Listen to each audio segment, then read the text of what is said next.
အားလုံးပဲမင်္ဂလာပါကချင် language ကနေပြန်လဲကြဆိုလိုက်ပါရရှင်ယခုကြည့်နေတဲ့သူကကချင်ဘာသာစကားကိုအတွက်ဒုတိယဘာသာစကားဖြစ်နေရင် @kachin language ဆိုတဲ့ channel ကတင်အတွက်ပဲဖြစ်ပါတယ်ယနေ့ပြန်လဲ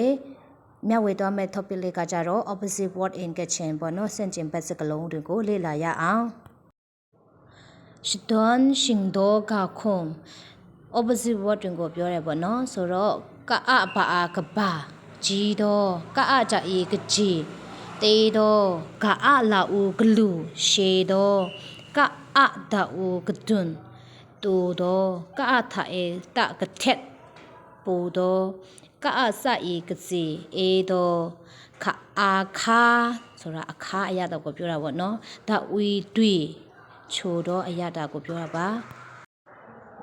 လာအာလာပိတ်ဒီဖာအိုဖို့ဖွင့်ဒီပြအိုပြောဒီပေါ့နော်ရာအိုနာယွန်စိညစ်တော့ပေါ့နော်စိညစ်ဒီအဲ့လိုမျိုးပေါ့နော်နောက်ပြီးတော့ဖာအိုဖို့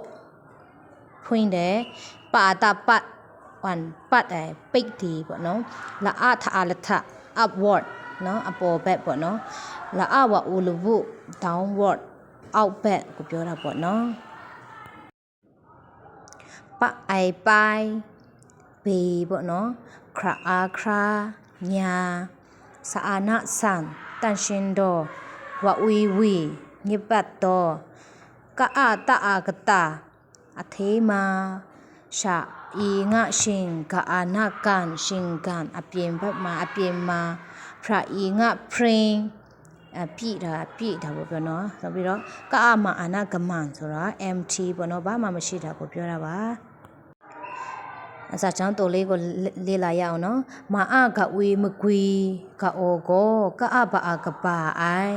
စင်ကကြီးတီကြီးတယ်ပေါ့နော်မကွီကိုကပါအိုင်ယူကိုကကြီးအိုင်ကြွက်ကသေးတယ်ရအူယူကအောကိုကအကြအေကကြီးအိုင်ယူကိုကကြီးအိုင်